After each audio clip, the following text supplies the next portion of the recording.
Halo, selamat jumpa kembali sahabat Komsos dengan saya Yusuf Marwoto dalam program Koki Komsos Terkini.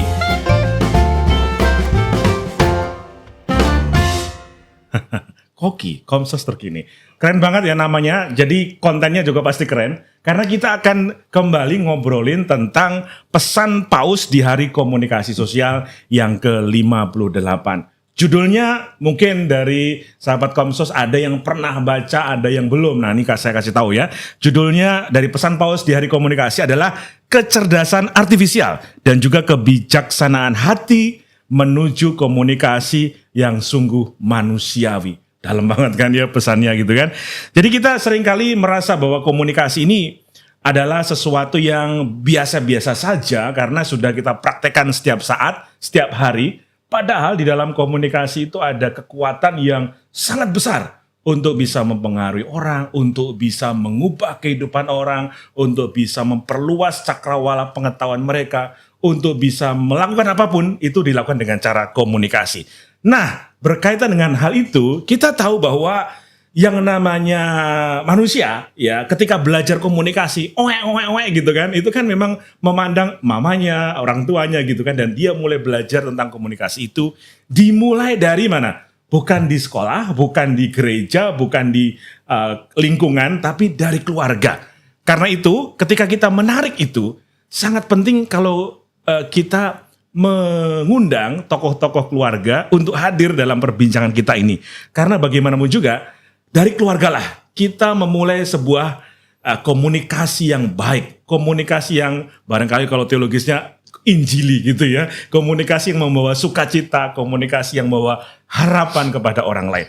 Karena itu saya mengundang, beliau ini adalah Sekretaris Eksekutif Komisi Keluarga Konferensi Wali Gereja Indonesia, Romo Yohanes Aristanto Heri Setiawan MSF. Namanya panjang sekali.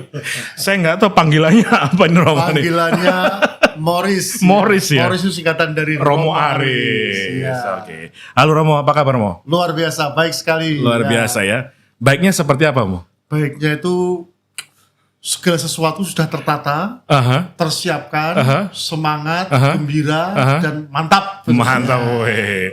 Dan juga kehadiran satu pasangan ini ya. Kalau lihat garis wajahnya ini kan udah mirip gitu kan. Karena kalau pasangan tuh biasanya semakin lama semakin mirip wajahnya gitu ya. Iya kan? Matanya, hidungnya, senyumnya itu mirip gitu ya. Oke, beliau adalah Pak Kris dan juga Ibu Leli. Beliau berdua berasal dari komunitas Merit Encounter yang sudah hadir juga di sini. Saya akan sapa beliau. Pak Kris, Bu Leli apa kabar? Halo. Sehat-sehat ya? Oke. Luar biasa. Kita akan bahas topik tentang pesan paus kali ini gitu ya. Langsung aja saya ke Romo dulu deh. Karena ini berkaitan dengan AI nih Romo. Kecerdasan artifisial. Sebenarnya kita bagaimana memandangnya dari perspektif keluarga nih Romo? Iya.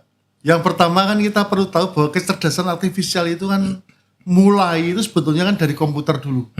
Setelah dari komputer itu mulai nanti pada tahun 1958 itu baru muncullah seorang profesor John McCarthy itu yang kemudian menggagas tentang artificial intelligence, di mana komputer itu bukan hanya kita yang mengoperasikan dengan data yang ada, tetapi yang bersangkutan itu mempunyai kemampuan untuk analisis, kemampuan untuk membaca, kemampuan untuk mengambil keputusan, bahkan kemampuan untuk memberikan pertimbangan-pertimbangan yang lebih detail. Ya, jadi inilah yang kemudian kita sebut sebagai artificial intelligence. Ya, bentuknya macam-macam ya. Seperti kita harian kita menggunakan Google Assistant, kemudian kita menggunakan Cortina, kemudian kita menggunakan program Chat GPT, bukan LGBT tapi Chat GPT ini, ya GPT, sehingga kita itu bisa mendapatkan informasi sebanyak-banyaknya, bahkan mungkin lebih akurat ya dari apa yang kita dapatkan ya. Tetapi kembali lagi, semuanya itu kan siapa sih yang memanage? Yang memanage kan manusia kan? Betul. Yang memanage kan orang ya. Ya jadi persoalannya itu bukan terletak pada teknologinya, karena teknologi kan selalu ada untuk mempermudah orang. Membantu orang untuk berkomunikasi, tetapi kembali lagi adalah di situ ada motif. Di situ ada nilai yang mau disampaikan. Nah ini yang gereja melihat bukan hanya soal anti gitu.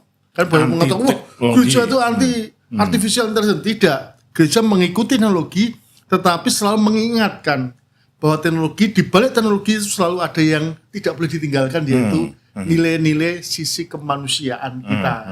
Apakah dengan komunikasi seperti itu kita menjadi semakin manusiawi, kita semakin memanusiakan orang lain, dan kita bisa semakin mempunyai kesatuan yang lebih mendalam dengan orang-orang di sekitar kita. Dan tepat bahwa sekarang ini AI itu ternyata bukan hanya merambah dunia sosial kan, tetapi kan sekarang ini sudah ada di keluarga. Wah, ini repot ini. Jadi di keluarga, jadi semua sudah terkoneksi satu sama lain. Jadi kalau sekarang itu bahasanya tinggi banget, terkoneksi. Terkoneksi itu artinya wah itu secara gadgetnya terkoneksi.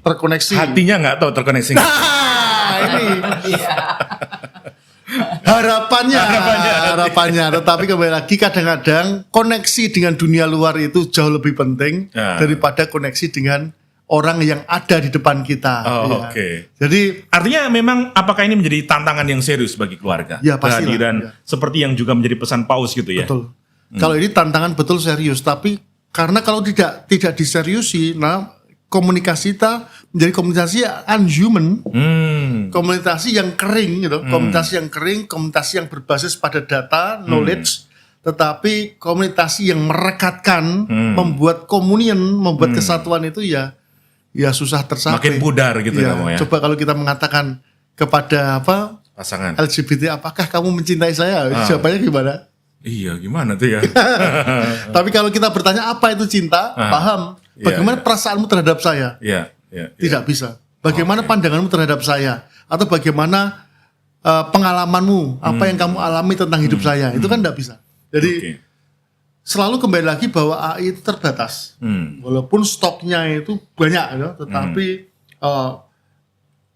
tataran komunikasinya, nilai komunikasinya itu ya yang terbatas. Kadang-kadang harus diakui bahwa itu terbatas.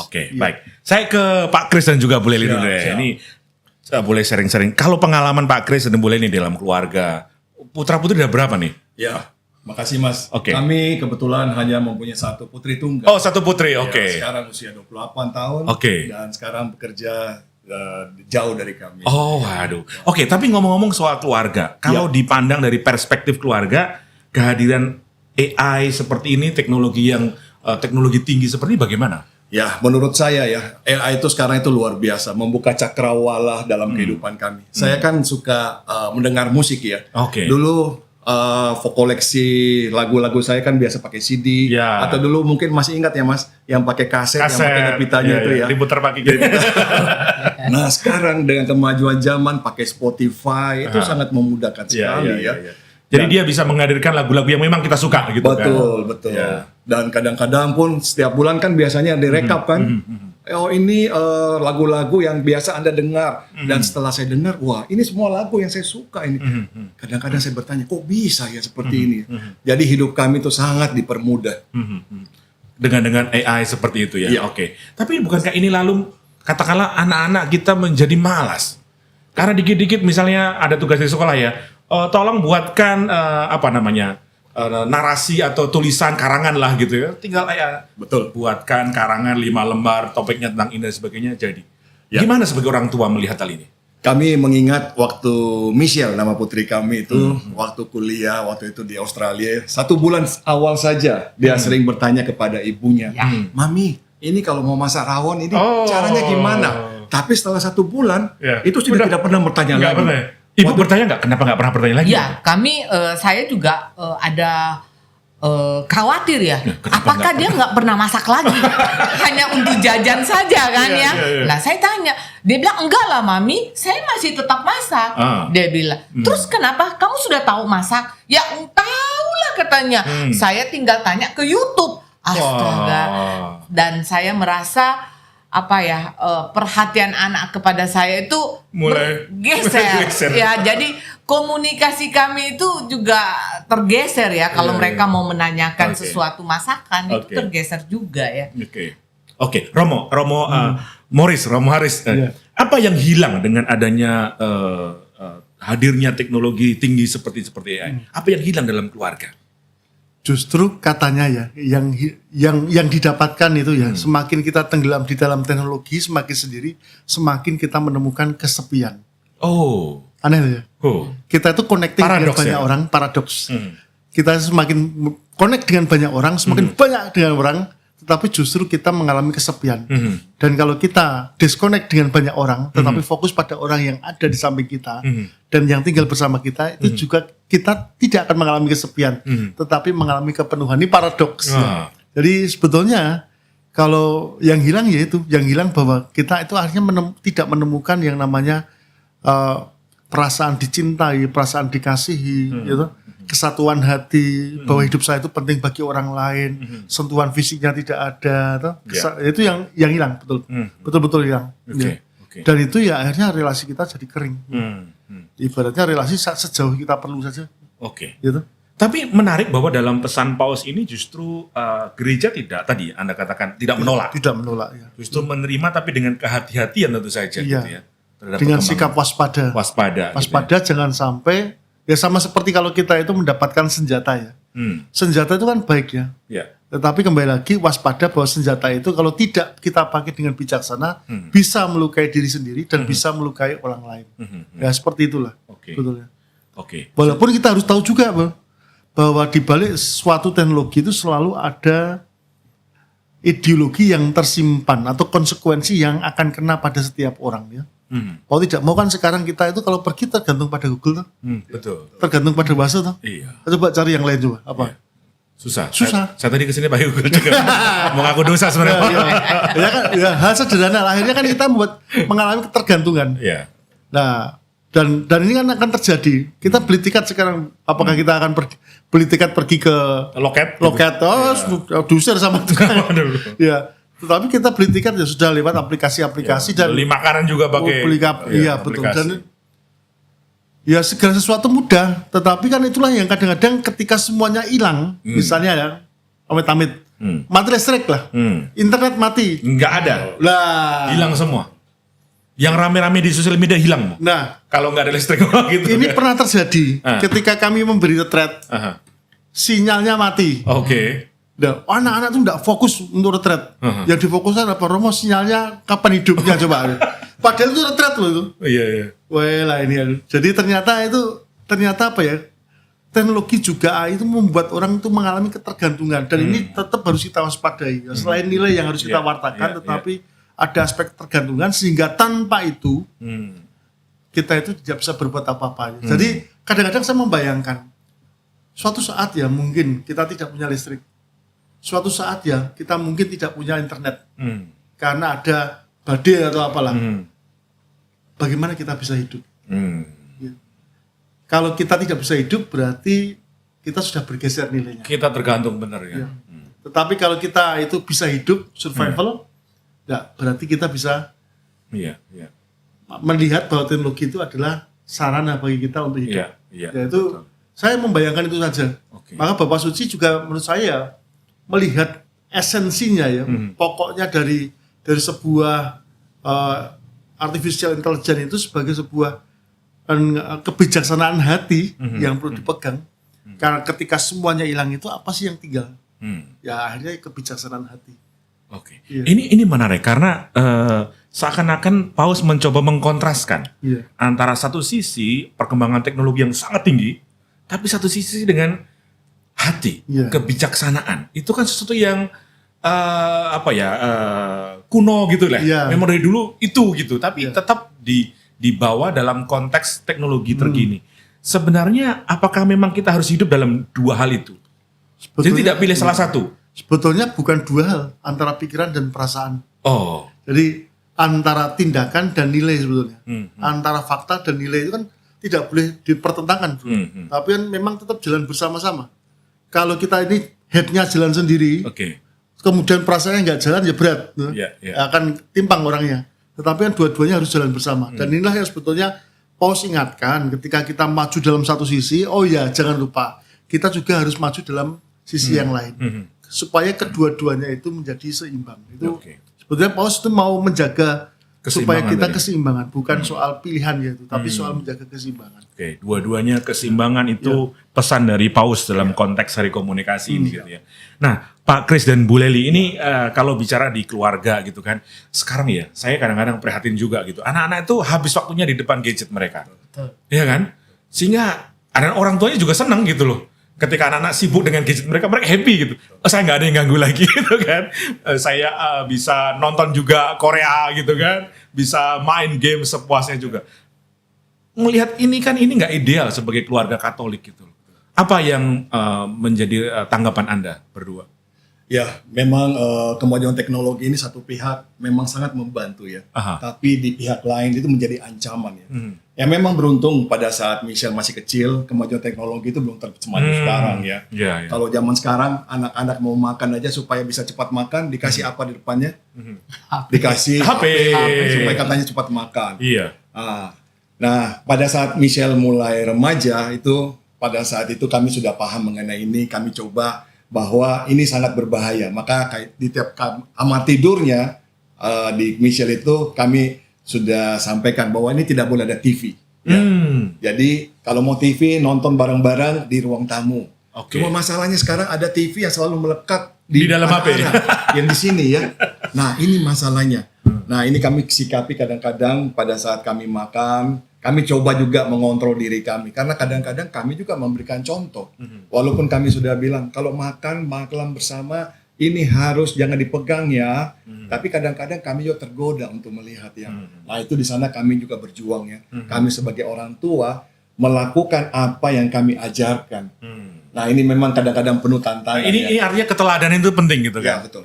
Ya. Nah dan memang saya setuju dengan Morris tadi mengatakan ya, ini tidak bisa diadu ya antara kemajuan teknologi dengan humanisme kita ya. High tech itu kalau menurut kami harus dipadukan dengan high touch. Iya. Jadi kemajuan teknologi harus diimbangi dengan quality time dalam keluarga.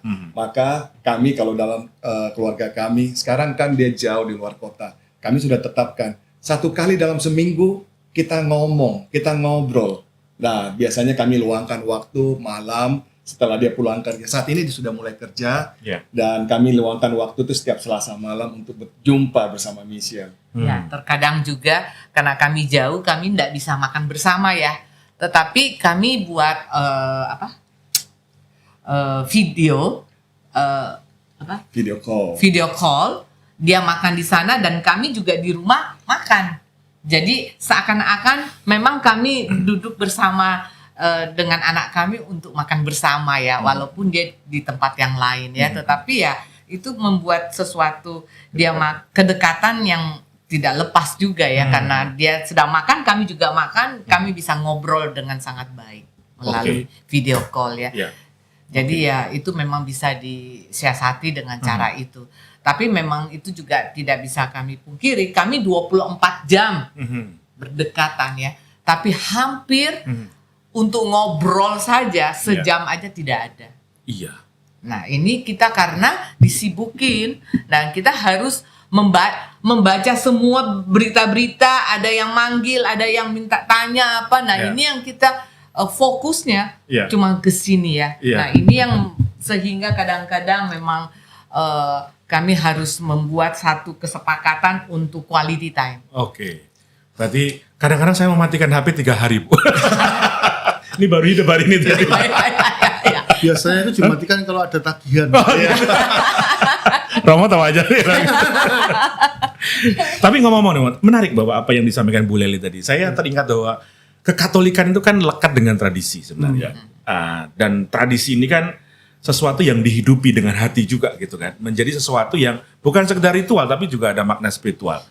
Nah, tradisi-tradisi seperti makan bersama dengan anak-anak itu kan harusnya menjadi ciri khas dari kekatolikan.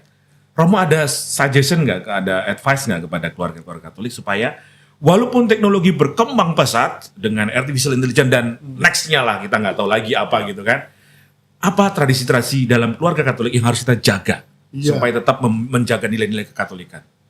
Tradisi-tradisi itu ada tradisi keluarga, ada tradisi pribadi. Ya, kalau yang pertama kita lihat tradisi keluarga. Tradisi keluarga yang harus kita jaga itu ada doa bersama, itu harus ada waktu. Jadi, ya itu walaupun kita marah Romo itu idealis lah, memang itu orang Katolik kalau mau sembahyang bareng gimana? Yang kedua ya makan bersama.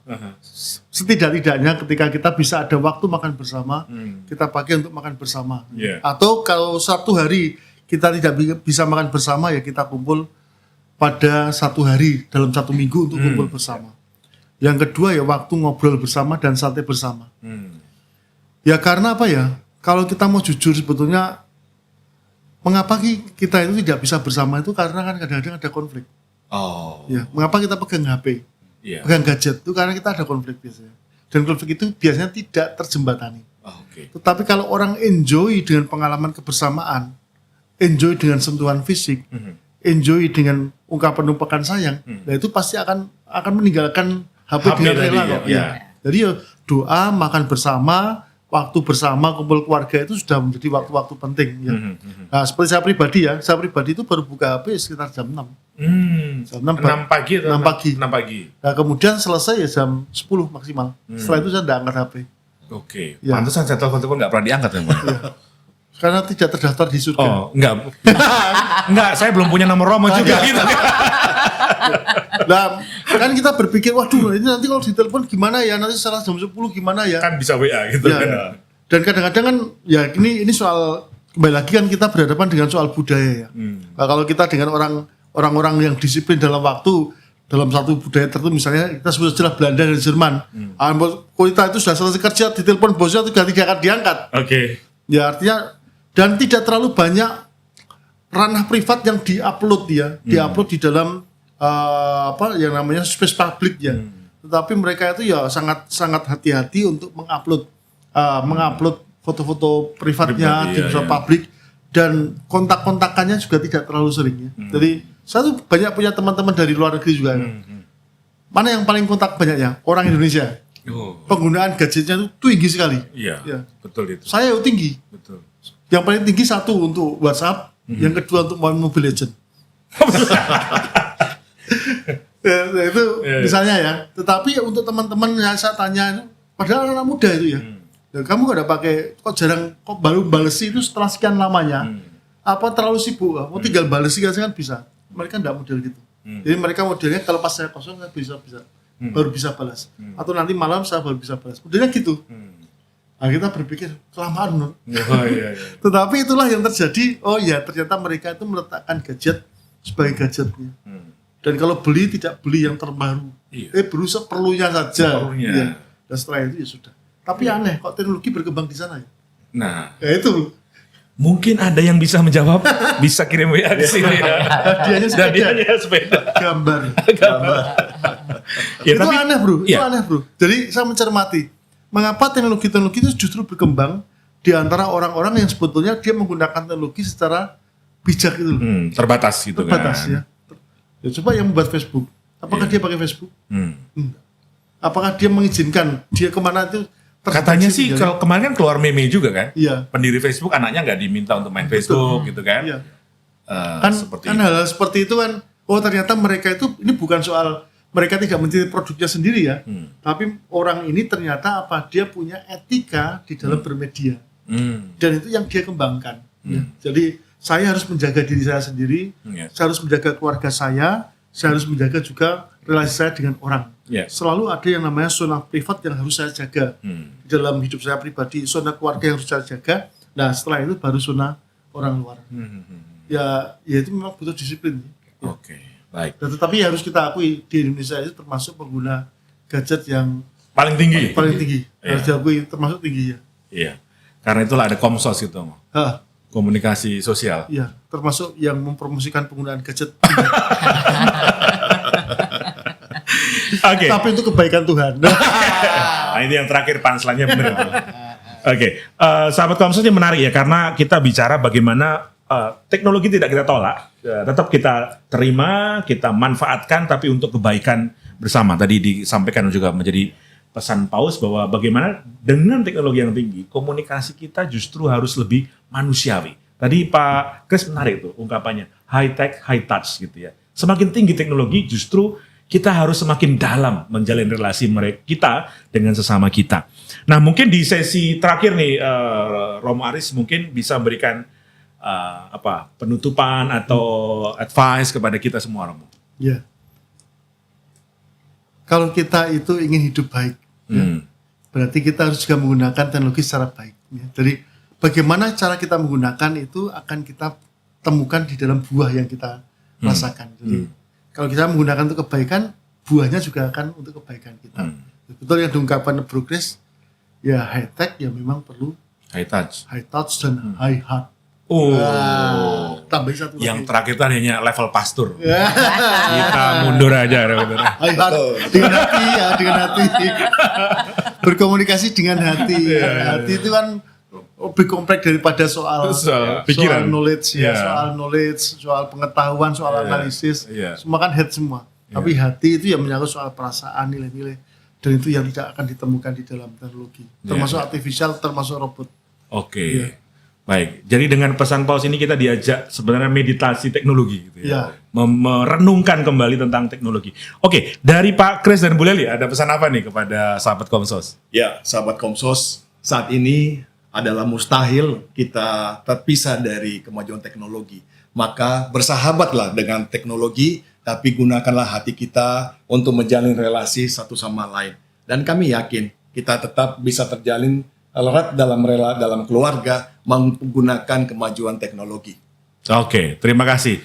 Romo Aris, terima kasih sudah hadir dalam perbincangan kita. Sama-sama. Dan juga Pak Chris dan Bu Leli, terima kasih ya. Tuhan memberkati. Dan demikian perbincangan saya dengan narasumber kita berbicara tentang pesan Paus di Hari Komunikasi. Bagaimana kita memeditasikan kembali teknologi yang semakin tinggi ini dengan kembali kepada hati kita. Saat Anda membuat status, kembali renungkan apakah ini selaras dengan hati Anda. Ketika Anda mengomentari orang di sosial media, kembalikan ke hati Anda. Apakah ini sesuai dengan kata nurani saya? Saya pamit undur, terima kasih. Tuhan memberkati.